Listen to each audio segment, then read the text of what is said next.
S'il y a un sujet qui alimente l'actualité nationale et particulièrement sur les réseaux sociaux, c'est bien l'élection à la présidence de la Fédération ivoirienne de football, la FIF. 3 candidats sont dans le starting block, Idriss Diallo, Didier Drogba et Sori Diabaté. Lequel de ces candidats présente le meilleur des profils? Ce soir, on a choisi de dédier la télé d'ici à cette question avec 3 journalistes sportifs qui, justement, des journalistes sportifs, peuvent apporter l'analyse la plus objective possible. Patrick Guité, Guillaume Maoutou et Pierre Efez nous diront justement ce qu'ils en pensent. Lequel des candidats serait le mieux pour la Maison de Verre? On en parle tout au long de cette émission. Pour le volet artistique sur la scène de la télé d'ici, on sera plutôt dans une tonalité, une coloration zouglou, avec les requins du zouglou qui, eux, donc, après avoir écumé bien d'espace de nuit, ont choisi donc de se lancer dans la profession de faiseur de zouglou. Ils ont sorti notamment 2 singles et un album est en préparation. Ils seront donc sur la scène de la télé d'ici pour un live qui, on l'espère, sera explosif. Autrement, on ne le recevra plus jamais à la télé d'ici. La télé d'ici, l'essentiel de ce que vous êtes en droit de savoir. Bonsoir, bienvenue.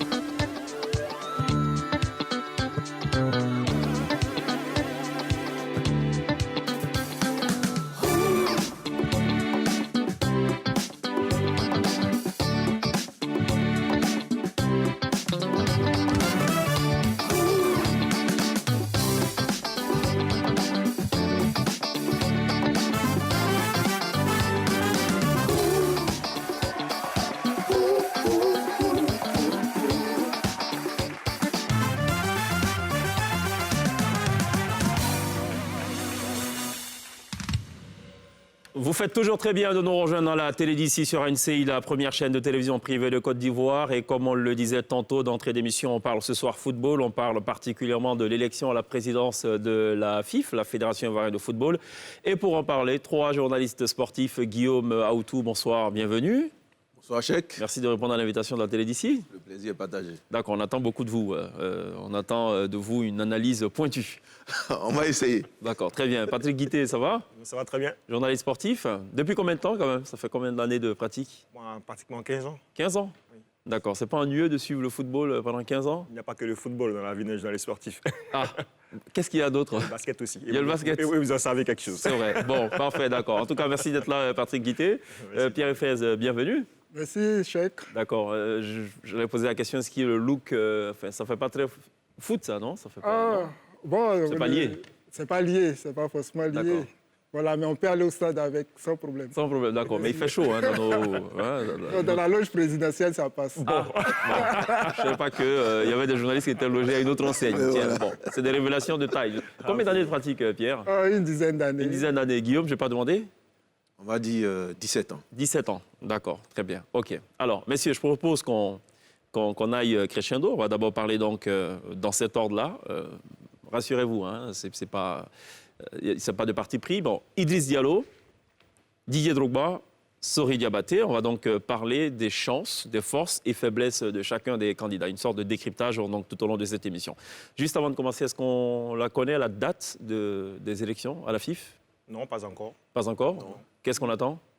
On attend la mise en place de la commission électorale indépendante déjà, qui va siéger et qui va recevoir maintenant les différentes candidatures, analyser les candidatures. Mais je pense que la date devrait être connue lors de l'Assemblée générale extraordinaire qui aurait pu être programmée si on n'était pas en pleine crise de Covid. D'accord. Et est-ce que le listing des candidatures est bouclé? Non. Ou est-ce qu'on peut encore se porter candidat? Ce n'est pas bouclé parce que... Figurez-vous, les candidats continuent de se parler, de parler à ceux qui sont susceptibles de figurer sur les listes. Oui. Parce que ce n'est pas seulement les footballeurs ou les acteurs du football qui peuvent faire partie... D'accord, non, mais ce que je veux dire, c'est que les candidatures... Non, ce n'est pas bouclé. C'est pas bouclé. C'est pas bouclé, c'est parce qu'il n'y a encore rien qui est arrêté. Okay. Aujourd'hui, vous pouvez devenir, ou vous pouvez décider de devenir candidat. C'est cela. La candidature. D'accord. C'est quoi les critères, justement, pour être candidat, Pierre? Les critères, il faut, disons, être membre d'un groupement d'intérêt, avoir un club, disons, être président de club. Et puis, il faut avoir des intérêts dans le football local. D'accord. Voilà. Alors, ce qu'on constate, c'est qu'il y a beaucoup de passion autour de la question sur les réseaux sociaux. Un tel sera le président, un tel est mieux nanti pour justement présider donc aux destinées de la Maison de Verre. Mais il est important de savoir que ce n'est pas les citoyens qui votent. Il n'y a que 81 personnes qui votent, absolument, en vérité. Ben ouais. Il n'y a que 81 personnes qui votent, mais il faut tenir compte de la pression sociale, puisque le football, c'est un sport de masse. Donc, on ne peut pas négliger ou passer sous silence, disons, les desiderata des supporters. Mais ça aussi, ça compte. Oui, mais l'histoire récente a montré qu'on peut passer sous silence, justement, les desiderata, parce qu'on se souvient que sur les réseaux sociaux, tout le monde a attaqué de toutes parts. Ça a été une volée de bois vert à l'endroit de Sidi Augustin Diallo. Il n'empêche, il a été réélu, par exemple. Oui, mais on connaît aussi la suite. On connaît nos stades, ce qui se passe dans les stades lorsque les éléphants jouent, lorsque les clubs jouent. Il n'y a pratiquement personne au stade. Voilà, parce qu'il ne fait pas l'unanimité. Non, je pense qu'il faut que Pierre Eiffel, il qu'il soit un peu mesuré dans ce qu'il dit. Voilà. Dit qu'il n'y a personne dans les stades, il faut dire que tu dois dire, hey, je ne vais plus au stade parce que... Non, mais les stades sont vides. Les stades sont vides, je suis désolé. Disons, c'est récemment, à Sec Africa, où il y a eu un peu de monde. Ne dites pas que les stades sont vides. Il y a un championnat qui est organisé. Je ne comprends pas. Ce n'est pas à la fédération d'aller chercher les supporters de l'Africa. J'ai l'impression d'entendre des représentants de la fédération. Non, je suis désolé, parce que quand il dit... Il y a oui, mais c'est la fédération qui organise. Moi, j'ai la chance depuis 6 ans, d'être l'annonceur de tous les matchs du championnat. C'est cela, d'être une sorte de chauffeur de stade. Voilà, je suis là. Donc, quand on me dit, sur un plateau de télé, que personne ne vient au stade, non, je suis ulcéré. Je dis non, il ne faut pas dire ça comme ça. En fait, les stades ne sont pas pleins. Les stades ne sont pas pleins, mais ce n'est pas la fédération. Ils sont pleins au tiers, carrément au quart, même pas au tiers, au quart. Quand les deux équipes, leurs supporters, se sont mobilisés pour faire mousser le match, parce que déjà, faire passer les matchs du championnat sur une télévision, attends, c'est déjà quelque chose. Mais en tout cas, une chose est sûre, c'est que les différents présidents, Jacques Anoma, que ce soit Jacques Anoma ou Sidi Augustin Diallo, ils l'ont dit clairement, ce n'est pas le rôle de la fédération de mobiliser. Au contraire, ce n'est pas le rôle de la fédération de mettre en place des infrastructures. Effectivement. Mais lorsque les infrastructures n'existent pas, lorsqu'il n'y a pas de politique de sponsoring au niveau des clubs. Quand je dis sponsoring au niveau des clubs, pas que c'est la fédération qui va chercher les sponsors des clubs, mais mettre un dispositif en place pour qu'il y ait un autofinancement au niveau des clubs. Et ça n'existe pas. Est-ce que vous voulez réagir par rapport à cela? En fait, la question était de savoir qui vote. C'est cela. Voilà. Je pense qu'on est en train de s'éloigner complètement du sujet. Il y a 81 personnes, de représentants de clubs, de groupements d'intérêt. Notamment l'association des anciens footballeurs, l'association des arbitres, des médecins.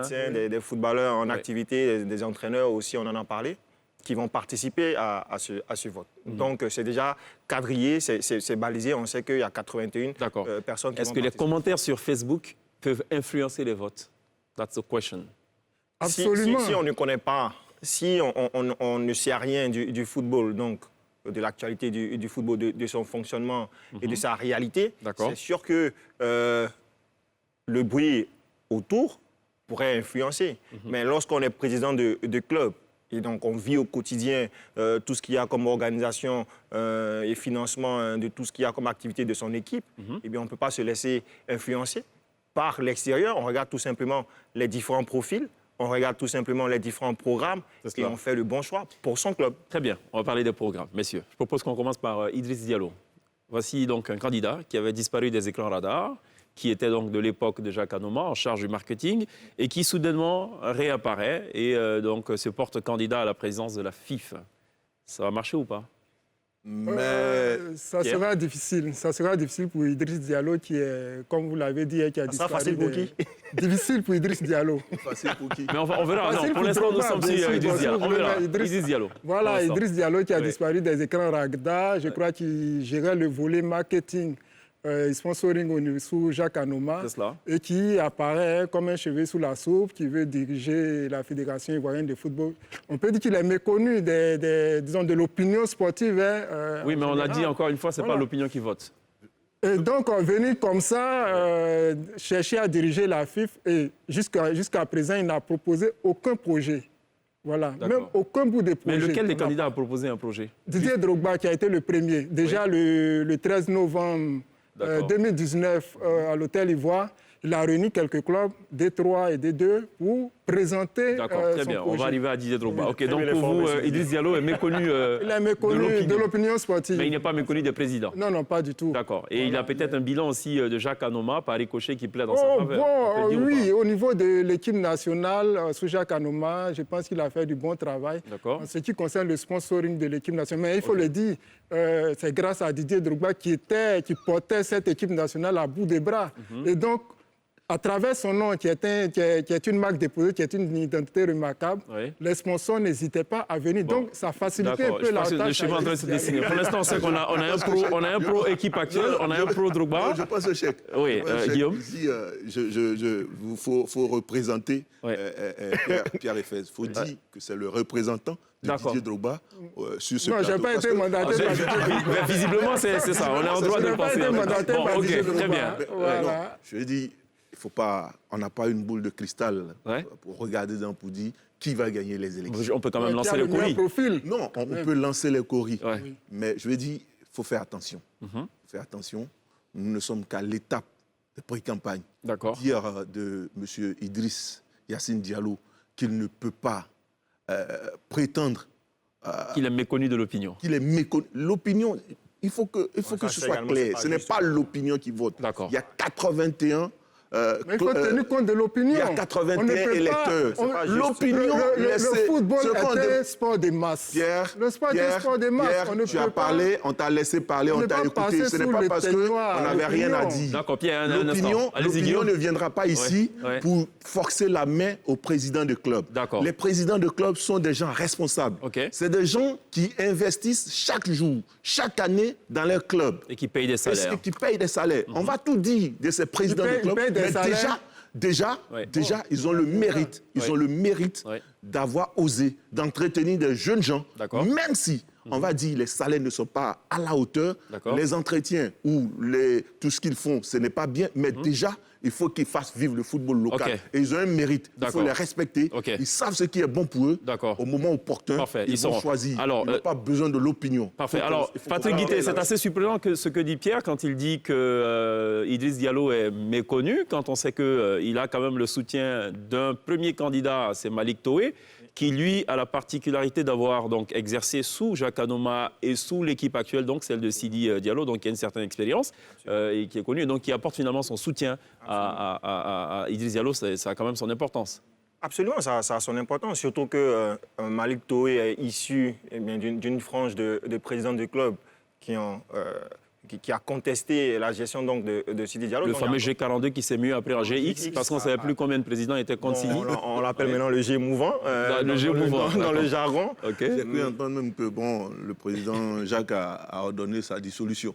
Pour que ce soit le G rassembleur.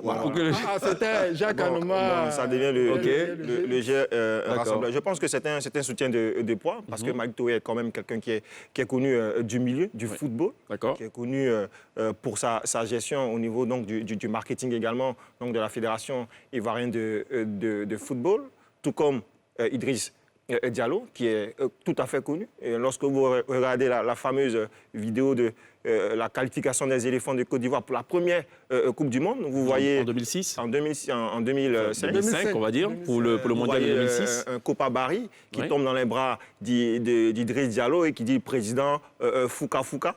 Donc, c'est pour vous dire, c'est quelqu'un qui est imprégné de la réalité, donc de la gestion, pas seulement de l'équipe nationale, mais de la Fédération ivoirienne de football pour avoir été un homme fort de la gestion. Est-ce qu'il peut compter, par exemple, sur le soutien de certains anciens joueurs ou de joueurs actifs? Il compte déjà sur le soutien de Kalou, d'Ahmed Ouattara et de plusieurs autres qui ne sont pas encore... Très bien.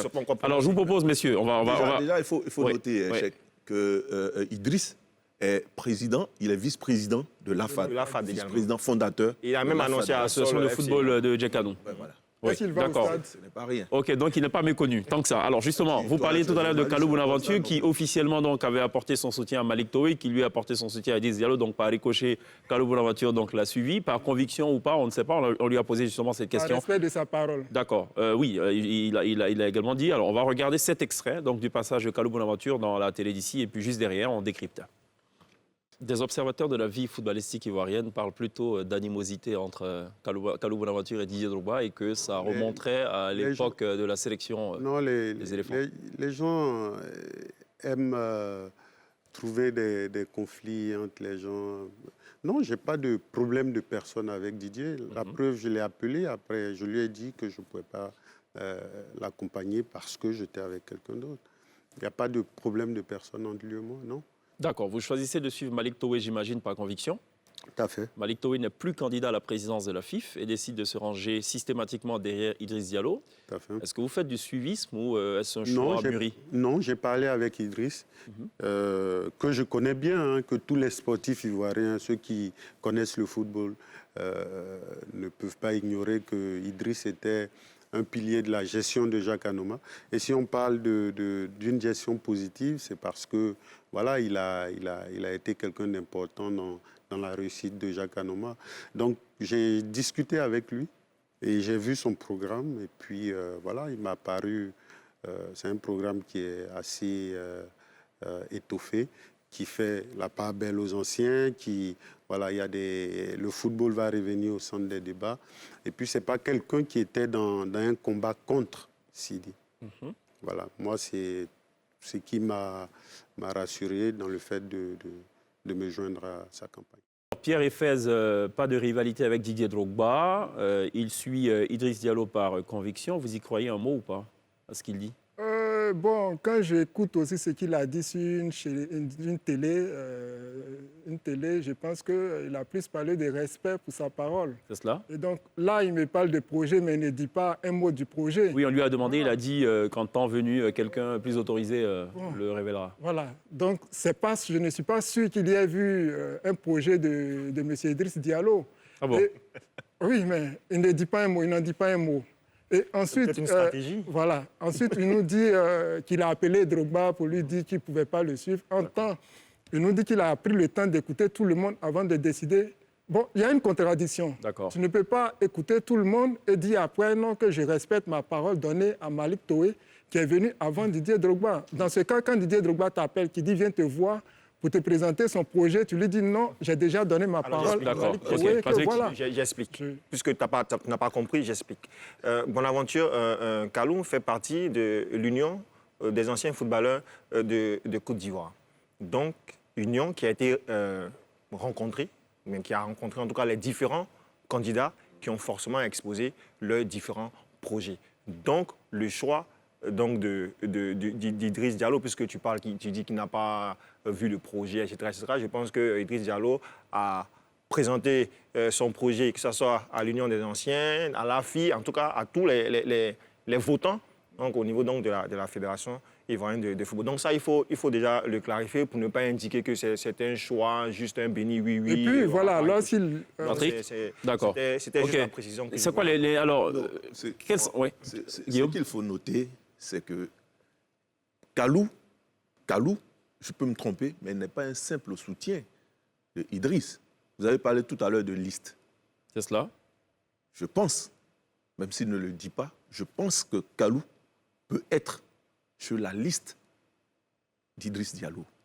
Donc, il a dit en tout cas qu'il pourrait être un conseiller ou... S'il a été rencontré, oui. Parce que moi, si je veux que vous soyez avec moi, je dois vous expliquer ce que je compte faire si je suis élu. Et c'est ça qui va m'emballer.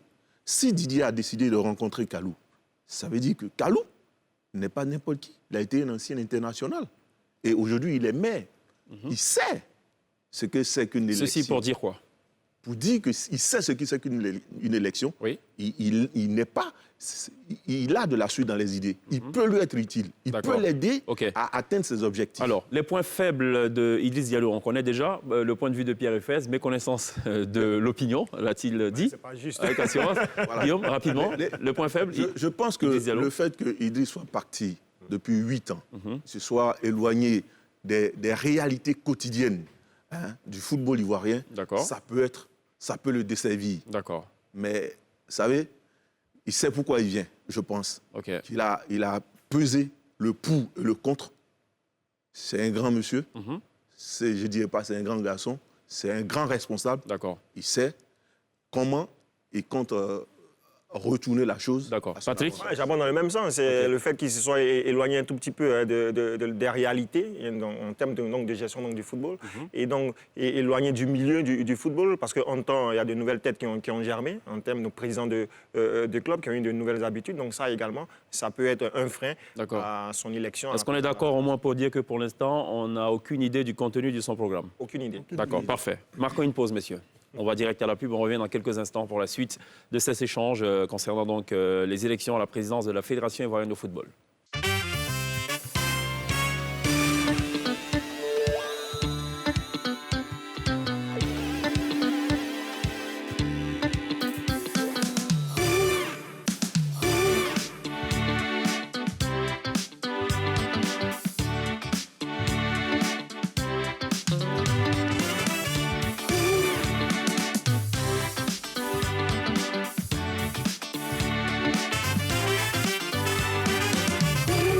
Télévivez le sport dans la télé d'ici, votre talk show quotidien du lundi au vendredi de 18h45 à 19h45 sur la première chaîne de télévision privée de Côte d'Ivoire. Ce soir, on parle des élections à la Fédération ivoirienne de football dont on ignore pour l'instant la date, avec Guillaume Aoutou, Patrick Guité et Pierre Efez, tous trois journalistes sportifs. Messieurs, parlons à présent du candidat Didier Drogba. Est-ce que je devrais commencer normalement par Pierre, qui visiblement donc est un soutien ou un pro Drogba, on peut le dire ainsi? Est-ce que je peux faire une petite précision? Parce que tout à l'heure, on avait posé la question de savoir si on avait une idée du programme d'Idriss Diallo. Ouais. Non, mais on a un slogan qui est de rassembler et gérer autrement. C'est bien ça. Rassembler et gérer autrement. Bon, voilà. Ce n'est qu'un slogan. Oui, un slogan, voilà. Bon, OK.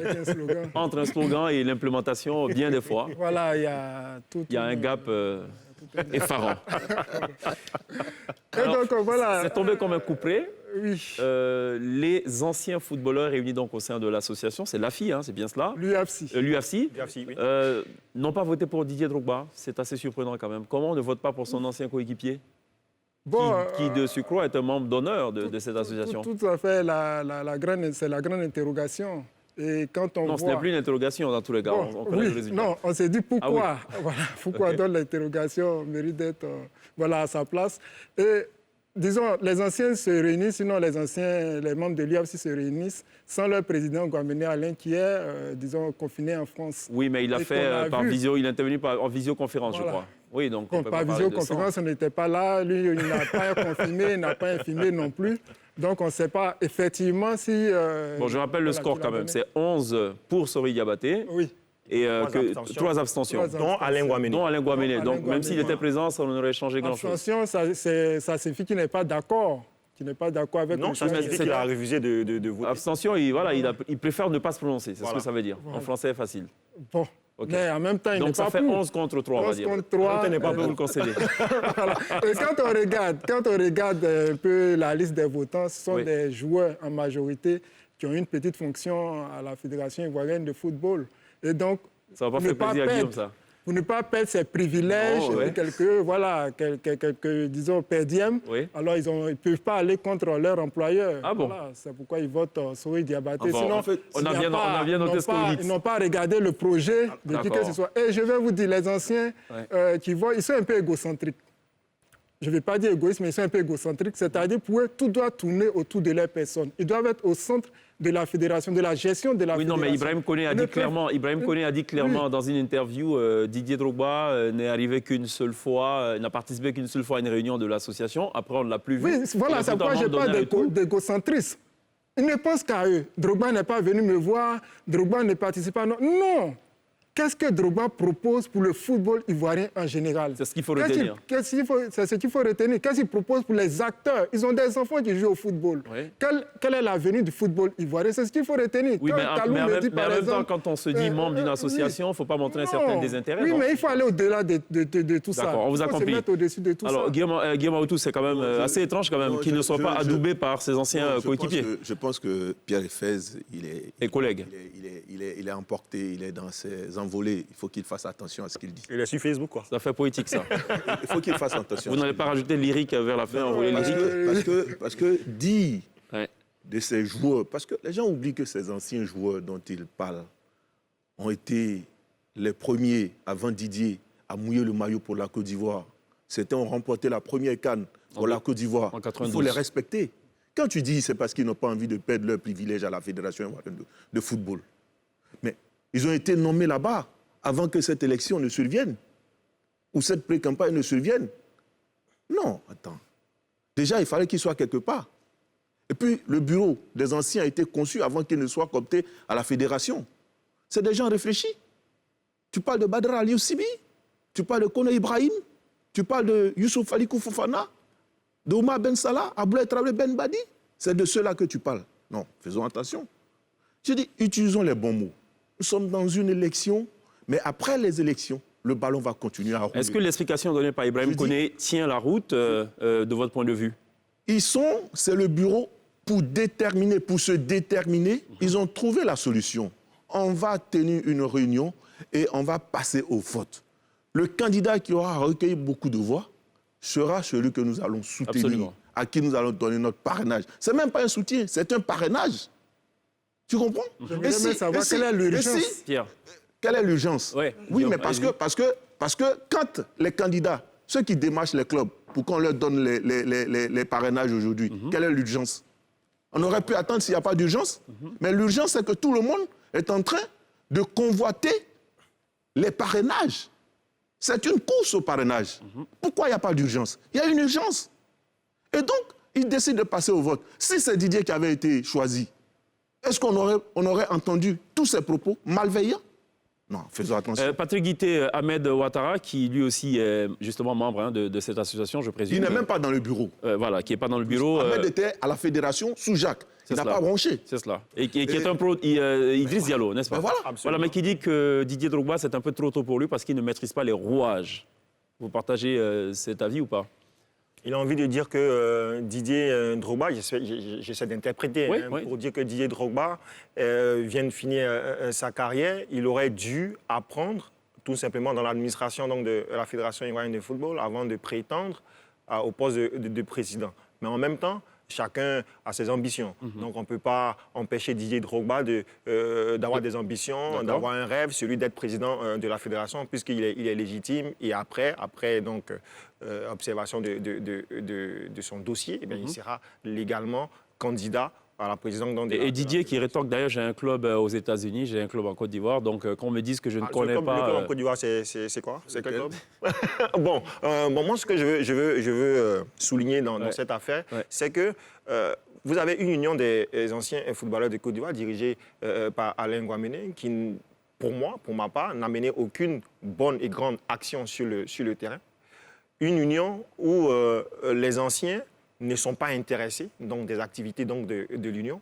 Et c'est quand on arrive à des échéances électorales que les uns et les autres, adossés à leurs différentes chapelles, viennent au sein donc, de l'Union pour essayer de pêcher un tout petit peu de voix pour avoir le maximum et choisir donc de parrainer un candidat. Parce que ce qu'il faut remarquer, ce qu'il faut dire aux Ivoiriens, c'est que dans le code électoral de la Fédération ivoirienne de football, si vous n'avez pas le parrainage d'au moins un groupement d'intérêts, votre candidature est rejetée. Donc voici l'urgence. Parce que sur les 5, si vous n'avez pas un seul, vous ne serez pas éligible. Donc c'est pourquoi je pense que les différents candidats, que ce soit Didier Sori Diabaté ou Idriss Diallo, sont en quête des voix, en tout cas des parrainages, des groupements d'intérêt. On est en plein dans la pré-campagne, justement. Et qui dit pré-campagne parle forcément de lobbying. Alors, une chose qui est reprochée constamment à Didier Drogba, c'est sa méconnaissance du terrain national. Pierre Efez, vous partagez cet avis? Pas du tout. Personne ne conteste donc sa stature internationale, le succès qu'il a pu connaître en tant que joueur. Quelqu'un qui a été capitaine des éléphants de Côte d'Ivoire pendant, je vais dire, près de 10 ans. 12 ans. 12 ans, voilà, on ne peut pas dire qu'il méconnaît les réalités du football national. D'accord. Voilà, c'est absurde en fait. D'accord. C'est absurde de dire ça. Est-ce que être ou avoir été un grand joueur signifie tout de suite qu'on peut être un grand dirigeant de fédération? Voilà pour vous trois, messieurs. Non. Non. Patrick? Guillaume? Non. Pierre? Oui. Pas forcément, mais concernant Didier Drogba, oui. Et pourquoi? Oui. Parce qu'il a une expérience internationale. Quelqu'un qui a joué à Marseille, qui a joué à Chelsea, qui a joué... Qui a remporté la Champions League européenne, qui a participé à la Coupe du Monde et tout avec la Côte d'Ivoire. On a l'impression que le football est un sport individuel. Voilà. Et quelqu'un qui même est convoité par Abramovich, disons le propriétaire de Chelsea, pour l'engager dans l'administration. Ah bon? C'était pas pour être coach adjoint, non? Non, pour être dans l'administration de Chelsea. Il aurait pu se contenter de cela, mais c'est quelqu'un qui connaît la gestion. C'est un homme d'affaires aussi, on ne l'oublie pas. Donc, qui connaît la gestion des affaires, qui connaît la gestion des équipes. C'est un manager. Donc, on ne peut pas dire que ce grand monsieur n'a pas d'expérience pour gérer la fédération. Je ne vais pas minimiser la fédération, mais voilà, par rapport à tout ce qu'il gère comme entreprise, voilà, la fédération, c'est pas, disons... C'est pas une priorité. Voilà, non, pas une priorité, mais je veux dire, c'est pas quelque chose d'au-delà de ses connaissances, bien au-delà de ses compétences. Et en plus, Didier Drogba ne vient pas seul gérer la fédération. Il y a des personnes chevronnées qui sont avec lui, qui viendront avec lui pour mettre en œuvre son projet. On a des noms? Voilà. Oui, on a des noms. On a M. Éric Monet qui est un vieux de la vieille de la fédération. D'accord. Éric Monet qui était sous Jacques Adoma et sous Sidi Diallo, mais qui finalement a été limogé sous Sidi Diallo. Oui, parce que voilà, j'ai pas le motif, mais j'estime que sa vision ne rencontrait pas celle de Sidi Diallo. Mais alors, Guillaume qui dit c'est le nom qu'il ne fallait pas citer. Je pense que c'est le nom qu'il ne fallait pas citer. Pourquoi? Parce que M. Éric Monet, si ma mémoire est bonne, il est le président, jusqu'à preuve du contraire, d'une équipe qu'on appelle AzoPFC. Est-ce que Pierre Efez peut nous dire à quel échelon évolue aujourd'hui AzoPFC? Non, je dis... Mais quel est le rapport avec sa connaissance? Oui, je ne vois pas la corrélation. Le rapport, c'est la gestion. Mais il vous dira que je n'ai pas d'argent pour faire avancer ce club, parce que le football s'allume avec argent. Effectivement. Mais il côtoie un monsieur comme Didier Drogba qui a le relationnel, qui a l'argent, qui a tout. Oui. Mais attends, pourquoi Didier ne serait-ce que l'aider pour faire remonter l'AzoPFC à la surface? Très bien. OK. Messieurs, est-ce que Didier Drogba ne paie pas plutôt le prix des rivalités qu'il a pu connaître au moment, justement, de différentes sélections nationales? Non, moi, je pense que c'est au niveau de la démarche. Ça n'a rien à voir avec la démarche, tout simplement, de Didier Drogba. Parce que quand vous rêvez à quelque chose, vous avez couché cela sur un papier et vous êtes approché des personnes ressources. Parce que là, on parle de soutien de l'AFI, donc Association des footballeurs ivoiriens, donc des footballeurs en activité, et puis des anciens footballeurs. Normalement, ces deux associations auraient dû porter donc la candidature de Didier Drogba. Est-ce que Didier Drogba les a appelés, les a joints pour travailler ensemble sur ce projet afin que ces deux associations-là, même si elles ne comptent que pour 2 voix, parce qu'un groupement d'intérêt n'a qu'une seule voix à l'Assemblée générale élective, est-ce que Didier Drogba les a approchés? Est-ce que le fait d'appeler, parce que ça a été critiqué également par plusieurs présidents des clubs, de les appeler dans un hôtel de la place pour leur exposer donc son projet a été la bonne démarche, alors que les présidents attendaient que lui fasse la démarche contraire, c'est-à-dire aller les voir dans leurs différents fiefs? Est-ce que ça a été la bonne démarche? Donc pour vous, il ne peut pas le prix des rivalités Non, pour moi, c'est la démarche. On a pu enregistrer ou entendre ça et là concernant la sélection nationale. Au-delà de la démarche, c'est son implication, son manque d'implication dans ces deux structures. D'accord. Parce qu'on ne peut pas comprendre que Didier ne soit pas là ou n'ait pas été là très souvent pour prendre part à la vie de ces deux associations. S'il avait été là régulièrement, si c'était impliqué véritablement... Ces associations-là, je pense que l'IAFC fait quelle activité? Je pense, bon, vous voyez, mais il ne faut pas d'activité. Mais aujourd'hui, vous les convoitez. On peut dire que l'UMC est ressuscité à la faveur de ces élections. Mais justement, comme je le disais, quand on regarde les composants c'est pour ça qu'on parle de l'implication, de la connaissance de Didier Drogba dans les affaires du football. Didier, il a pris sa retraite depuis 2008, le 9 novembre 2018, pardon, et il est resté sur la colline. C'est ce qu'on lui reproche. D'accord. Vous pensez que c'est trop tard, la manifestation de son intérêt vis-à-vis de ces associations, de tous ces clubs et tout? Non, trop tard. Je pense qu'il ne peut que s'en prendre qu'à lui-même. D'accord. Alors là, on n'est que sur un seul exemple, hein, c'est l'association des footballeurs. Quid justement des présidents des différents clubs? Est-ce qu'il y a des chances que Didier Drogba puisse justement colmater ou du moins rallier à sa cause Oui, mais il y en a qui sont avec lui. Oui, bien sûr.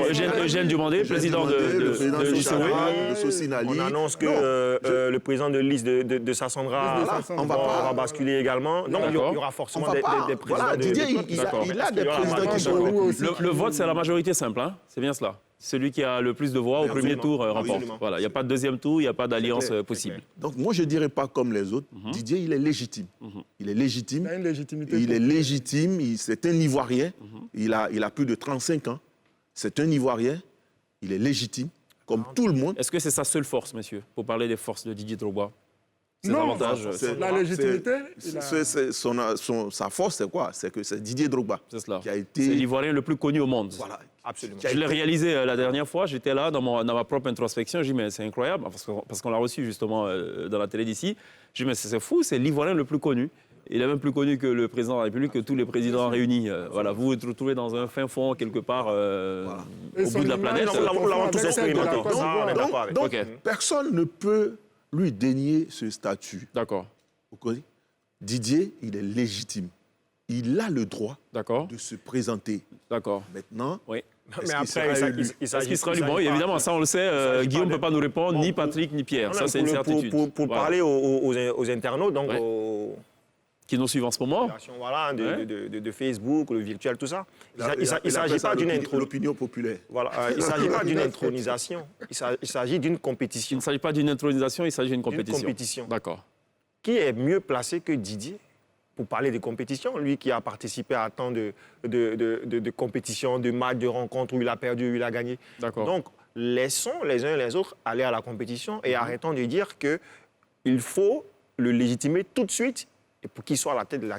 Très bien. Messieurs, marquons une autre pause. On se retrouve dans quelques instants pour la troisième partie de cet échange consacré donc à l'élection ou aux élections à venir de la présidence de la Fédération ivoirienne de football.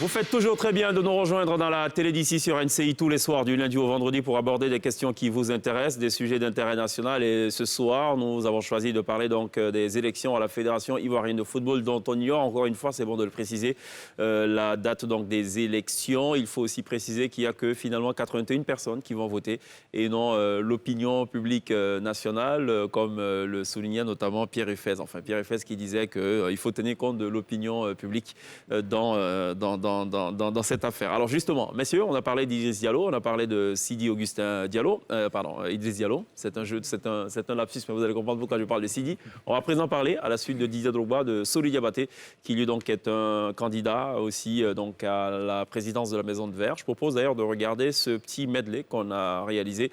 C'était donc à la faveur de son passage à la télé d'ici. Il revient un peu sur les acquis du mandat Sidi Diallo. Aujourd'hui, nous distribuons au club de Côte d'Ivoire 2,443 milliards de francs CFA par saison de droits télé et de subventions directes. La Ligue 1 touche 1 milliard en droits télé. La D2 touche 600 millions en subventions. La D3 touche 600 millions. Donc tout ça, alors si vous prenez un club de Ligue 1 par le passé, avant Sidi Diallo, c'était 38 millions en première division. Aujourd'hui, le club de première division touche 75 millions. Le club de deuxième division touchait 8 millions. Donc presque le double. Il touche 25 millions, le club de deuxième division aujourd'hui. Le club de troisième division touchait 7 millions, il touche 15 millions. Le vainqueur de la Coupe nationale avec 5 millions, on est passé à 10 millions. Le vaincu touchait 5 millions, on est passé à 7 millions 5. Aujourd'hui, nous avons lancé le challenge. Tout ça pour que les clubs aient quelques moyens pour leur permettre de gérer. On parlait des infrastructures. En Côte d'Ivoire, c'est dommage, mais cette situation va être résolue bientôt. Même au centre technique, nous n'avons qu'un seul terrain d'entraînement. Aujourd'hui, on a mis une pelouse synthétique. Nous avons doté le stade Robert Champroux d'une nouvelle pelouse. Hier, j'ai fait la visite. Cette pelouse qui a été mise en place en 2007, en septembre 2007, vient d'être renouvelée 12 ans après. Nous avons installé une pelouse synthétique à Abobo, 1 million d'habitants. Une pelouse synthétique à Yopougon, 1 million d'habitants, avec l'éclairage pour pouvoir s'entraîner. Aujourd'hui, ces stades reçoivent les compétitions de 2e division, 3e division, football d'entreprise et football féminin. Aujourd'hui, il y a aussi la pelouse synthétique que la première dame, à qui nous disons merci, a bien voulu offrir à la commune de Gagnoa. Donc, c'est une infrastructure qui nous permet aujourd'hui de délocaliser même la retransmission en direct de nos matchs. Vous dites qu'il n'y a pas de football féminin en Côte d'Ivoire, mais quand nous arrivions, dans les 11 points, nous avions dit que nous allons relancer le football féminin. Il y avait 6 équipes de football féminin. Je suis en train de parler des points, des réserves que les gens formulaient. Il y avait 6 équipes de football féminin. Avec ma sœur Berthe Adou, ma grande-sœur, nous avons dit que nous allons augmenter à 10. Nous sommes passés à 10. Aujourd'hui, nous sommes à 20 clubs de football féminin. Pour la première fois de l'histoire du football ivoirien, le football féminin, depuis sa création en 1975, est allé à une phase finale de Coupe d'Afrique. On ne se qualifiait même pas. On arrive en phase finale de Coupe d'Afrique des Nations, on vient avec la médaille de bronze en Côte d'Ivoire, on est reçu au palais. Après ça, on va à la Coupe du Monde. C'est la première fois que la Côte d'Ivoire participe à une Coupe du Monde. Sous la houlette de Clémentine. Touré Clémentine, qui est aujourd'hui l'une des meilleures dans le monde, je ne dirais pas en Afrique, qui est instructif FIFA. On va à la Coupe du Monde, on revient, on prend en charge des filles à qui on donne une indemnité mensuelle, parce qu'elles sont dans des clubs. Guillaume Aoutou, est-ce qu'on peut dire que le bilan de Sidi Diallo, auquel il a pris part activement, Solou Diabaté, plaide justement en la faveur de ce candidat? Mais il faut aller au-delà. Il a fait partie de l'équipe de Jacques Anouma. C'est cela. Donc, et il le dit d'ailleurs lui-même, il est un enfant de la maison, il est un enfant des élections, donc il n'a pas peur des élections. Depuis 2002 jusqu'à aujourd'hui, tout ce qui a été accompli à la Fédération ivoirienne de football, que ce soit sur le plan des résultats sportifs, que ce soit sur le plan des acquis au niveau des infrastructures, que ce soit sur le plan de l'assurance qui a été mise en place, Solou Diabaté est comptable de tout ça. On ne peut pas lui dénier ça, on ne peut pas lui enlever ça. Ça fait 18 ans qu'il est là. Il a vu l'évolution du football ivoirien à partir de 2000, mais pas que en tant que membre de la Fédération ivoirienne de football, mais il a été aussi joueur, il a été acteur. Il a pris une licence à la SEC Mimouza, mais il a joué à l'AUC pendant 3 ans. Et il a été président fondateur de club à Bingerville, avec l'entente sportive Bingerville, avant de rentrer à la Fédération ivoirienne de football. Donc Solou Diabaté, on va dire qu'il a gravi toutes les étapes pour aujourd'hui aspirer à être le président de la Fédération ivoirienne de football. D'après certaines indiscrétions, il aurait été préparé en son temps par Jacques Anouma pour lui succéder à la tête de la Fédération ivoirienne de football. Vrai ou faux? Comme ce sont les indiscrétions, nous n'étions pas là. Oui. Mais on sait que juste après le départ de Jacques, est-ce que Jacques voulait partir? Mais Jacques est parti en 2011. Et en 2011, c'est Sidi qui est arrivé. Mais Sidi, c'est un enfant de la maison aussi. En 92, pour ceux qui ne le savent pas, en 92, l'intendant, le patron. Sous Dieng Ousseynou. Celui qui était là, qui servait de garde aux éléphants qui ont remporté la CAN au Sénégal, il s'appelait Sidi Diallo. Il s'appelle toujours Sidi Diallo. Il s'appelle. Les gens, peut-être... Guillaume a décidé de lui dire au revoir. Voilà, je pense. Il n'en veut plus, visiblement. Non, pas forcément. Il pourrait rester encore s'il le désirait. Oui. Mais c'est ça. Parce qu'il faut que les gens comprennent. Oui. On dit non, voilà, qu'est-ce qu'ils ont apporté au football, qu'est-ce qui... Même l'embellie de Jacques, Sidi Diallo était là. La première qualification à la Coupe du Monde, c'est lui qui était là. Le patron de l'équipe nationale, dans le bureau de Jacques, c'était Sidi Diallo. C'est après qu'il est parti. Donc, Sidi, Sori, ne sont pas des parvenus. C'est des gens qui ont du coffre. Il y a un passage naturel de relais. Absolument. Je pense qu'aujourd'hui, il est légitime, comme je l'ai dit pour Didier Drogba. Je pense qu'il peut, il a le droit, comme il l'a dit lui-même, tous ces acquis-là, il est passé instructeur FIFA lui aussi, pendant près de combien d'années? Je ne sais pas, plus de 10 ans. Je pense qu'il a des acquis qu'il veut mettre au profit du football ivoirien. Je pense qu'il faut lui concéder ça. D'accord, mais sous Sidi Augustin Diallo, la Côte d'Ivoire, l'équipe nationale en tout cas A, de football est rétrogradée. Elle perd donc sa place de première nation de football africaine pour être reléguée dans le deuxième tableau et tout. Est-ce que ce ne sont pas des choses... Ça fait partie. C'est pas un peu la tache noire? Non, il faut que les gens retiennent une chose. Oui. Quand on a gagné la CAN en 2015, nous n'étions pas première nation africaine. nous n'étions pas première nation africaine. Et ça, le classement FIFA ou CAF... C'est juste honorifique, ça n'a pas d'importance, c'est ça? Mais ça n'a pas d'importance. Patrick Guité, Soli Diabaté ferait un bon candidat ou pas? Oui, c'est un bon candidat. Comme j'ai dit, les trois sont... Enfin, un bon président. Oui, il ferait un bon président puisqu'il a gravi tous les échelons et il connaît, on va dire, la maison. Il connaît également le terrain. Donc forcément, il ferait un bon président. Un élève qui devient maintenant maître, parce qu'on l'a dit, il a fait l'école Jacques Anouma, il a fait également l'école Sidi Diallo. Et quand on parle d'école Jacques Anouma, Sidi Diallo, il faut parler également d'Idriss Diallo, il faut parler de tous ceux qui sont passés... De Malick Toye, de tout le monde, finalement. De tout le monde. Donc, il connaît la maison, il connaît les clubs, il connaît les présidents des clubs, les nouveaux qui ont germé aujourd'hui donc à la tête du football ivoirien, parce que quelqu'un disait que la cartographie du football ivoirien a changé. On est passé d'Abidjan à l'intérieur du pays parce qu'il il y a eu le Service Sport de San Pedro et l'AS Standard qui, à 5 reprises, ont remporté le championnat. Vous avez la SOA également qui est basée à Yamoussoukro. Donc aujourd'hui, c'est quelqu'un qui maîtrise un tout petit, qui maîtrise parfaitement. Et qui est quand même président de la Ligue professionnelle de football, c'est bon de le préciser. Voilà, qui maîtrise la machine, mais maintenant... Peut-être qu'on ne parle pas là maintenant On va parler des faiblesses tout à l'heure. On parle des faiblesses tout à l'heure. Donc voilà, il maîtrise la machine et voilà, il est bien placé. En dehors de Didier Drogba, est-ce qu'il est un bon candidat? Disons, son ambition est légitime. Oui. L'ambition de diriger la fédération est légitime. Après avoir gravi tous ces échelons-là, d'abord, je crois, il était sous Jacques Anouma, ensuite président de la Ligue professionnelle de football. Donc, naturellement, sous Sidi Diallo, naturellement, il peut prétendre à la fonction de président. Mais c'est quoi ses points forts? C'est ça, c'est ce qu'on va retenir pour ses points forts. Alors, ses points faibles? Ses points faibles, disons, il est le fruit d'un système. D'un système qui atteint sa maturité. Bon, comme on est dans le cas de la pandémie du Covid-19, on peut dire qu'il atteint son pic. Voilà, ce système-là atteint son pic, donc c'est maintenant la décadence. Et comme on le voit, à travers l'équipe nationale qui ne fait plus rêver, à travers les clubs qui n'arrivent plus à produire des résultats, et donc il faut un renouveau. Si Sori reste, ça sera le même système. Et en sport, lorsqu'on est fatigué, on ne produit plus de résultats. Voilà. Et donc, on peut être bon technicien, mais quand on a pris de l'âge, on perd ses réflexes. Voilà, on perd ses réflexes. Et donc, il faut prendre sa retraite. C'est le même système, disons, le même système qui dirige notre football depuis 90. Il a parlé de 92 avec M. Sidi Diallo, M. Jacques Anouma, qui était également de l'équipe, M. Sori, qui l'a rejoint à partir de 2002, si je ne m'abuse. Et donc, c'est le même système qui se poursuit. Et là, ils n'ont plus d'idée. Qu'est-ce que M. Sori Diabaté va faire après 2020 qui n'a pas pu faire, ou bien qui n'a pas pu apporter durant ces 18 ans où il a siégé au sein de la Fédération ivoirienne de football. Est-ce que le bilan, justement, assez éloquent, on pourrait le dire quand même, de Sori Diabaté, qu'on a d'ailleurs entendu tout à l'heure dans l'extrait, vous satisfait ou pas, Pierre?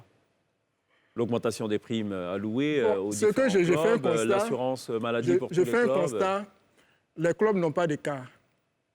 Un grand club, l'Africa, comme l'Africa, je pense c'est dernièrement qu'ils ont eu un Cameroun, disons... Bon, l'Africa, il y a longtemps qu'ils n'ont pas de car aussi. Hein. Voilà, donc à part la SEC Mimosa, on fait des amis ici. Il y a combien de clubs, ne serait-ce qu'en Ligue 1, combien de clubs qui ont un car? D'accord. Quel est le salaire des joueurs? Les salaires crèchent, disons... Donc pour vous, c'est suffisant pour changer le système? Voilà, les joueurs crèchent. C'est suffisant pour balayer l'équipe? Oui, aujourd'hui, quand vous remarquez, notre championnat ne fait plus rêver parce que le joueur qui commence à émerger, tout de suite, il cherche à aller en Guinée, il cherche à aller au Maroc, il cherche même à aller au Burkina ou au Niger. Donc, quand on remarque ça, on se dit que la Côte d'Ivoire a perdu son football.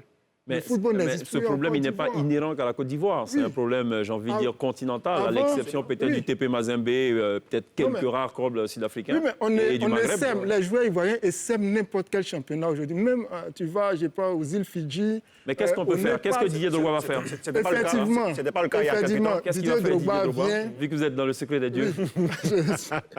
Avec Didier Drogba, les clubs auront un cahier des charges qui comprend le salaire des joueurs. Il a prévu également une clinique mobile qui va s'occuper des joueurs qui se blessent. Aujourd'hui, un joueur qui se blesse, il est à la charge de sa famille.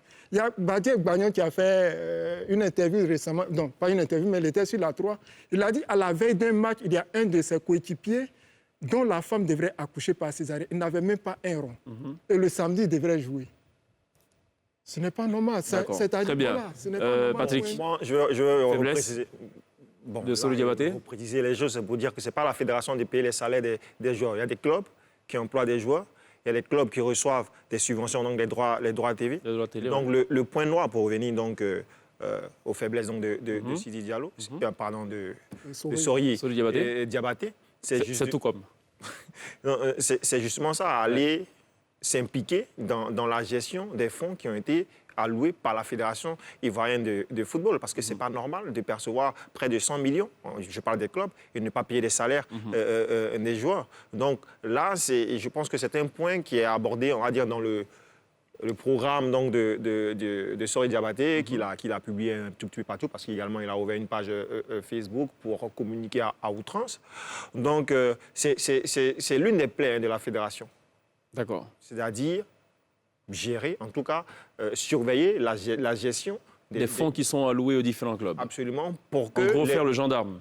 Parce qu'il y a quelques années, j'ai entendu Eugène Begré Yago, qui disait qu'il n'avait même pas envie, à son époque, d'aller en Europe.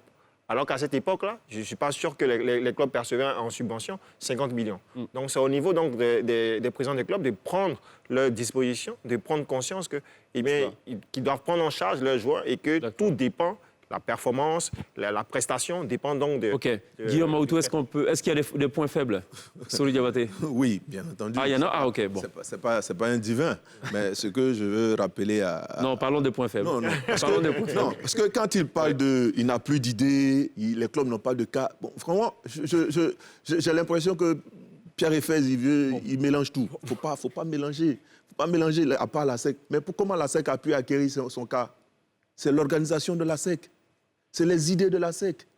Mais en 99, quand la SEC gagnait la Ligue, en 98, quand la SEC gagnait la Ligue des Champions, c'était combien la subvention? Même pas 3 millions. Parlons de football. Parlons sincèrement. Les gens qui nous écoutent, les gens qui nous regardent, ils ont envie de savoir. L'organisation des clubs, c'est les clubs. Le maillot, c'est le président qui paye. Avant, quand on appelait les yéyés, parce que Mohamed Mondon, il voulait que le stade les joueurs soient les plus habillés.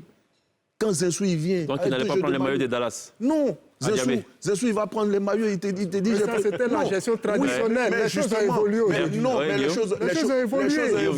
choses ont évolué. Aujourd'hui, quand on prend le... Les choses ont évolué. C'est en cela que je suis d'accord avec Patrick, lorsqu'il dit qu'effectivement, le cahier de charges qui avait été élaboré depuis, n'a jamais été mis en application. Mais parce que, entre-temps, la crise est passée par là. D'accord. Entre-temps, la crise est passée par là. Les priorités, il y a des clubs qui ont été délocalisés, qui ne sont plus... L'AS Denguélé n'est plus à Oudiéné, l'AS Tanda n'est plus à Tanda. Du coup, ces présidents-là, il y a des coûts supplémentaires. La vie coûte cher à Abidjan. Très cher. Bon, on n'a pas entendu de point faible de Solou Diabaté. Mais je dis, c'est le cahier des charges qui n'a pas été mis en place. D'accord, OK. Le salaire, surtout le salaire d'un joueur de certaines équipes qui ne sont pas payées régulièrement. D'accord. Alors que les subventions, aujourd'hui, c'est les droits télé sont payés régulièrement. On ne peut pas avoir 80 millions. Ouais. Moi, je dis toujours, si tu ne joues pas la Coupe d'Afrique, tu n'es pas obligé d'avoir 30 joueurs.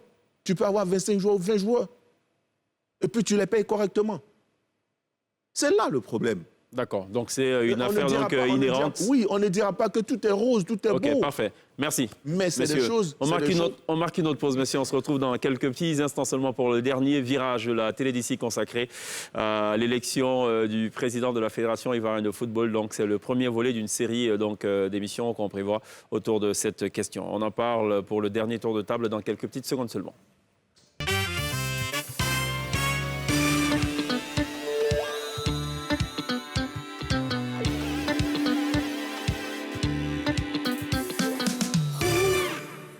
Retour sur le plateau de la télé d'ici pour le dernier virage donc, de cette émission consacrée donc, à l'élection à la Fédération ivoirienne de football. Qui sera le prochain président de la Fédération ivoirienne de football? Sidi Augustin Diallo n'est plus de la course, il s'est retiré. Et son poulain Solou Diabaté est dans le starting block au même titre que Idriss Diallo et Didier Drogba. Alors messieurs, qui de ces trois est, d'après vous, le meilleur candidat? Didier Drogba, évidemment. On s'en doutait bien. Ouais, Didier Drogba, évidemment. Parce qu'il a remporté la Ligue des Champions? C'est le candidat du renouveau. C'est le candidat du renouveau. Ça fait un peu politique, slogan politique, ça, le renouveau dans la continuité. La renaissance, non? Oui, mais c'est la renaissance, c'est le renouveau. D'accord. Voilà, la refondation aussi? Non, pas la refondation. La renaissance, c'est le renouveau. D'accord. Voilà, il y a un système qui a eu son temps, qui a fait son temps. Okay. Voilà, qui est arrivé, disons, qui a atteint sa date de péremption. Voilà. Et donc, il faut quelque chose de nouveau. D'accord. Didier Drogba, il a son image, il a son nom. Et son nom, à lui seul, peut attirer des investisseurs, des sponsors. D'accord. Voilà. Et il a une idée claire de ce qu'il veut apporter au football. C'est-à-dire, avec ce qu'il apporte comme projet, le football s'autofinance, les clubs s'autofinancent, les joueurs, il aura un avenir pour les joueurs, pour nos jeunes petits frères qui évoluent ici. Ils n'auront plus besoin d'affronter peut-être le Sahara ou la Méditerranée pour aller de l'autre côté, pour aller aux îles Fidji ou bien... Très bien, OK. Donc pour vous, c'est Didier Drogba? C'est Didier Drogba, voilà. Patrick Guité? Moi, je dirais que le meilleur candidat, ce sera l'union des trois candidats. Parce que pour moi, vous avez un Didier Drogba, comme il a dit, qui a une image, donc qui peut apporter au niveau marketing, mais qui n'a pas ce savoir-faire au niveau donc, de la gestion des hommes au quotidien. Car Sori Diabaté, qui a les connaissances actualisées du football ivoirien, et puis vous avez quelqu'un d'expérience comme Idriss Diallo qui pourra apporter donc un coup de main. Sauf qu'il faut un seul président, en fait. Bah, s'il faut un seul président, ça c'est au club maintenant de choisir, tout simplement. Guillaume, Sori Diabaté? Non, je ne dirais pas que c'est Sori Diabaté forcément. Je dis... Ah bah vous y avez répondu, là. Je dis si vous retirez le forcément, OK, il n'y a pas de problème. Si vous retirez le forcément... J'en viens. Okay. Les trois ont le profil. D'accord. Pour l'emploi. Les trois sont légitimes pour l'emploi. Je dis, si vous voulez que je dise en termes de profil aujourd'hui, parce qu'effectivement, il a été là, il connaît les rouages du football national et international. Sori Diabaté pour vous? Diabaté, pour moi, aujourd'hui, il présente le meilleur profil. D'accord. Messieurs, OK. Maintenant, ce n'est pas à moi de décider. Oui, ça, on le sait. Ça, on le sait depuis le début de l'émission. Voilà. On sait que n'étant président de club, vous n'êtes pas membre d'un groupement d'intérêt. Un jour peut-être après, un jour. Non, pas seulement un groupement d'intérêt. Mais un jour, nous irons à la conquête de cette FIF. Ah, un jour. Oui. Bon, voilà. Donc, Guillaume Aoutou, c'est une exclusivité qui affiche donc ses ambitions pour la FIF. On ne sait pas quand ça va intervenir, mais en tout cas, ce sera un jour. Voilà. On va peut-être faire une petite dédicace en diffusant le titre de Chantal Taïba. Un jour, bon, on verra. D'accord. Messieurs, je fais une petite ouverture sur un tout autre sujet, mais qui parle quand même de football. Quels sont les problèmes du football national? Qu'est-ce qui ne va pas? Qu'est-ce qui se passe? On a l'impression qu'il y a une sorte de guerre d'intérêts qui tourne autour d'argent. Est-ce que je me trompe si je le dis ainsi? Non, ce n'est pas une guerre d'argent, c'est un problème de vision, de projet, c'est un problème d'ambition, tout simplement. D'accord. De contrôle de gestion. Si tout est bien balisé, comme il a dit, si le cahier des charges est mis en marche, tout simplement. Je pense que Guillaume Aoutou, à une certaine époque, on a l'impression qu'il y a certains présidents de clubs qui bénéficiaient de certains avantages, à l'insu peut-être d'autres clubs et tout, et que apparemment les choses... Oui, les choses ont changé avec... C'est quoi le problème fondamentalement? Non. Vous avez osé dire que vous serez candidat à la présidence de la FIF. Évidemment, vous allez recevoir les choses, je pense qu'à une certaine époque, il y a des présidents de clubs qui avaient des privilèges au-delà des subventions. D'accord. Privilèges venant de la fédération. Certainement. Oui, ça ne peut qu'être la fédération. Pourquoi pas? Oui. Et puis après, la nouvelle équipe est arrivée. Apparemment, ces privilèges ont pris fin. D'accord. Et puis, la cartographie du football ivoirien a été redistribuée. 3 fois le CO Sport de San Pedro, 2 fois l'AS Standard. Malheureusement, pour le CO Sport de San Pedro et son président, ce qu'on aurait souhaité, on aurait voulu voir, c'est que derrière, il se crée avec son aura et sa connaissance, comme lui-même il le dit, du football, qu'il amène des partenaires pour construire ce club de San Pedro qui aurait pu donc se pérenniser au niveau des résultats et de sa constance en Ligue 1. Malheureusement, l'équipe vivote en Ligue 2 aujourd'hui, ce qui n'est pas, pour moi... Je reviens à une chose fondamentale que vous avez dite. Est-ce que le problème, Roger Ognien, ou plus largement GX, ou appelons-le le G42 ou le G mouvant, tout ce que vous voulez, donc, problème Sidi et ce groupe, c'est une affaire d'argent ou pas? Oui, parce que je ne sais pas. Je retiens le oui, pourquoi? Je ne sais pas si c'est vraiment un problème d'argent. Vous avez dit oui, là, tout de suite. Mais oui, quand je dis oui, Parce que quand on les écoutait, c'est toujours mauvaise gestion. Mauvaise gestion. On ne nous dit pas ce que tel contrat nous a rapporté. Le contrat avec Puma, le contrat avec Canal, le contrat, tout tourne autour de l'argent. Oui. Mais pour ma part, je sais que ceux qui vont régulièrement aux assemblées générales de la Fédération ivoirienne de football, ils ont les états, ils ont les chiffres. Et donc, est-ce qu'ils avaient besoin de faire cette guéguerre? D'accord. Mais c'est une affaire d'argent. Ça a desservi plus le football ivoirien. C'est une affaire d'argent. Et d'orgueil. Voilà. D'accord. OK. L'ambiance en sélection nationale, les fameuses rivalités, adversités, Yaya Touré, Didier Drogba d'un côté, ou Maestro et tout, c'est fondé ou pas? Ou sont-ce des rumeurs? Mais c'est fondé. C'est fondé. C'est quoi le problème? Mais c'est les histoires, toujours les mêmes choses, qu'on continue de voir, les histoires de brassards, de clans, de si. Mais est-ce que... Je ne comprends pas. On est 3 ou 4 là. Il y a un présentateur, c'est Cheikh Ivan. Et puis on est là. Et puis il mène le bateau, on s'en va. Mais on doit faire en sorte que l'émission soit la meilleure possible. Constructive. Patrick Guité, qu'est-ce qu'on n'ose pas dire? On n'ose pas dire qu'il y a... Parlons de cette ambiance. C'était quoi le problème? C'est un problème de brassard, d'orgueil tout simplement. Des personnes qui viennent avec leur statut de club en équipe nationale, alors qu'en sélection, c'est le pays qui est beaucoup plus grand que les individualités. Donc c'est ce qu'indique, a indiqué sur votre plateau ici, Bonaventure Kalou, pour dire que quand un élément devient plus important que le groupe, ça crée forcément un problème. Il voulait parler forcément de Didier Drogba, qui avait pris beaucoup de place. Et dans les coulisses, nous avons appris qu'il y a eu énormément un mauvais ressenti quand, au passage du brassard, du bras de Cyril à Didier Drogba. Il y a eu cette mauvaise ambiance qui a pourri les vestiaires, donc des éléphants de Côte d'Ivoire, et qui n'a pas permis à cette génération-là, de glaner, parce que du passage du brassard d'Ibrahima Bakayoko à Cyril Domoro, également, ça ne s'est pas fait. D'accord, mais on a parlé aussi d'un côté d'une sorte de, failli dire, de clan, donc des académiciens qui, eux, estimaient donc que légitimement, c'est eux qui devaient porter cette équipe nationale et considéraient, par exemple, Didier Drogba et tous les autres comme des intrus qui venaient un peu chambouler le schéma. Oui, ça existait. En tout cas, il y a eu des témoignages de joueurs de l'académie.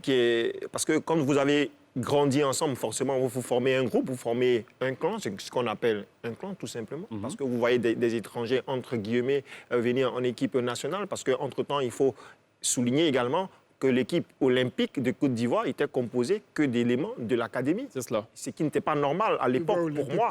C'est une décision de la FIF qui avait été prise où ils ont dit on reconduit cette équipe où tout le monde s'entend mieux. Et à l'époque, c'est une révolution quand même. Ça vous rappelle ce que je disais. Parce qu'effectivement, voilà, il y a un président qui était super fort, qui voulait que ces garçons soient mis en lumière. D'accord. Le président de la SEC, Mimosa. Voilà, avec Jean-Marc. D'accord. Qui à l'époque, donc visiblement, si je m'en tiens à ce que vous dites, avait des super pouvoirs. Et des super pouvoirs qui finalement étaient donc... On n'avait jamais par ailleurs voilà. Ce qui s'est passé là. Il n'a plus ces super pouvoirs, tous les présidents sont pratiquement au même piédestal. On peut le dire ainsi. Messieurs, dernière question pour terminer cette affaire de football. Est-ce on sait ce qui se passe avec la prime des éléphants donc il y avait à l'époque le chef de cabinet du ministre des Sports, Alain Lobognon, qui avait été écroué pour ces questions et tout. Alors l'enquête a abouti, finalement, on a une suite ou pas? On n'en sait absolument rien. Décidément, tu sors les cadavres des placards. L'enquête n'a pas abouti. L'enquête n'a pas abouti, ou peut-être qu'elle a abouti, mais on ne connaît pas les conclusions, peut-être. D'accord, on va peut-être en reparler un autre jour, messieurs. Merci d'être passé par la télédition. On marque une pause pour se tourner vers la scène de la télédicie pour recevoir donc une formation Zouglou. C'est les requins du Zouglou qui, après avoir donc écumé bien d'espace de Zouglou, ont finalement décidé donc de se professionnaliser. Ils ont à leur actif 2 singles et projettent d'ailleurs de mettre bientôt sur le marché un album professionnel. Je vous prie d'accueillir maintenant sur la scène de la télédicie Right Now les requins du Zouglou. On se retrouve demain. D'ici là, take care.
Alla canade to seke badara sege sege masakana de to seke badara jege bato de te varie alla canade to seke badara sege sege masakana de to seke badara sege bato de te varie alla canade to seke badara ide la mi be amina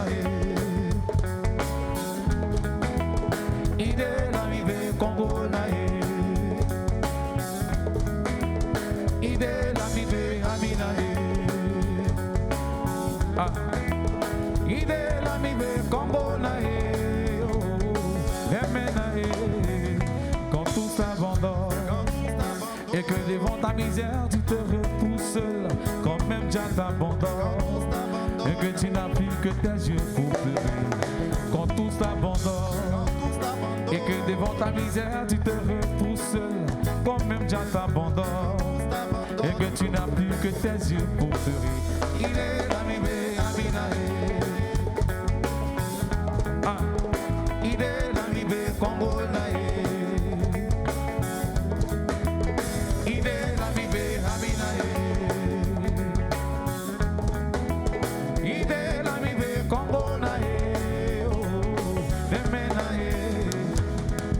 Quand tout devient difficile et que devant ta misère tu te retrouves seul,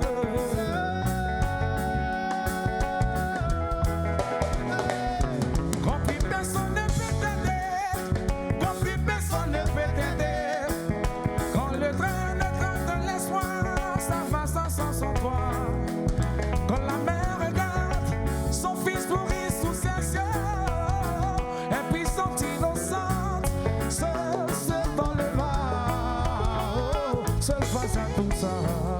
À la canade tout ce que badala, ce que va donner te fari. Mas a canade tout ce que badala, e no topo beque stracaye. Tomada cigara ni socorro ni com, embaraça ouro secaye. De manhã signi me como na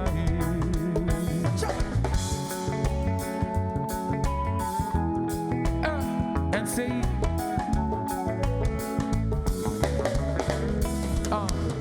abomi zayelo abomi zayelo baba di sanade abomi zayelo abomi zayelo baba di sanade enesi kai na manije azipati na sanade enesi kai na mani ho.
Yekwazele wa igolorio.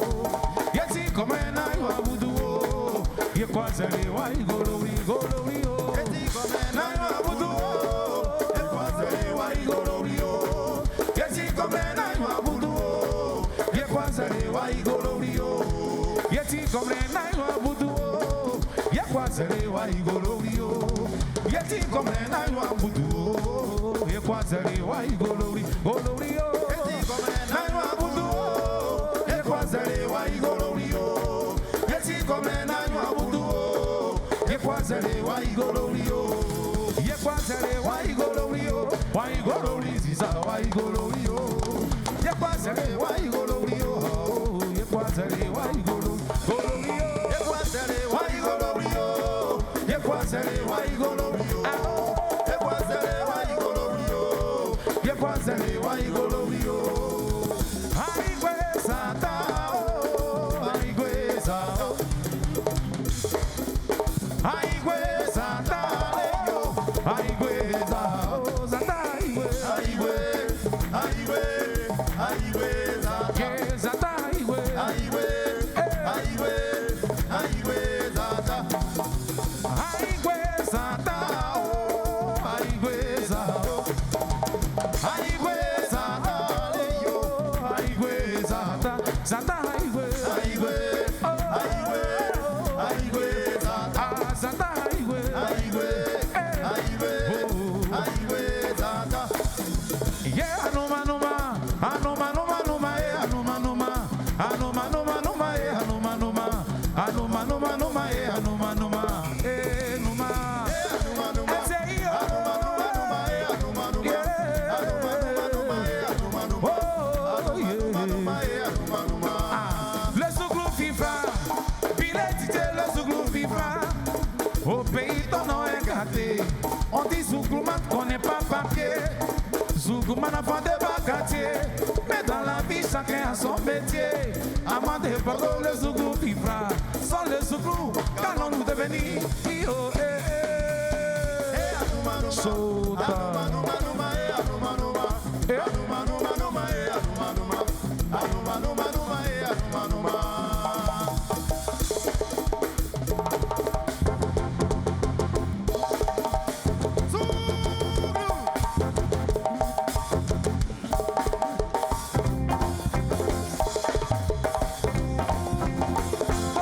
Président, d'autres les bienfaiteurs, d'autres les commandants. Voilà notre capillot.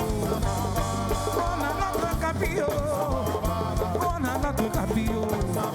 Vamos, ça c'est notre capillot.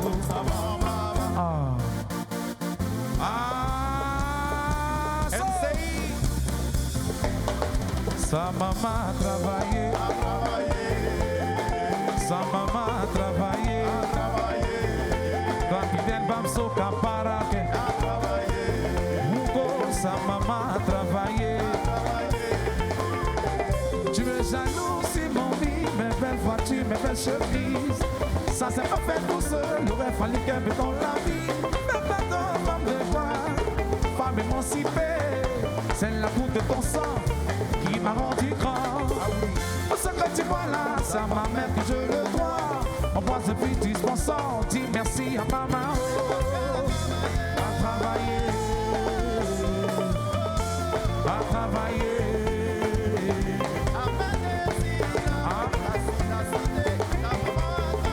À travailler. Jean-Olivier Akoudou. Si d'ici là, il doit voir tout, Chérif Kouréa. Et c'est ça le tour le plus pointu. Dis merci à maman. À travailler. Et Malolo. C'est le dit dompé, 15 dompé, 20 dompé, il va s'en aller. Il va là, il va là. Il va là, il va là. Il arrive. Ah bon? Le feu, le feu, le feu. En bivouac, le feu, le feu, le feu. En bivouac, boss, Moula Oumar. Sa maman a travaillé. Cheikh Ivan, ta maman a travaillé. Moussa Bala, sa marielle a travaillé. Répète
Il a travaillé, c'est pourquoi sa maman a travaillé.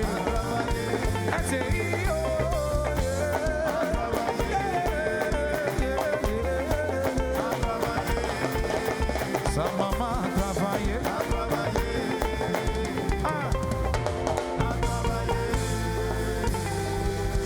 Merci.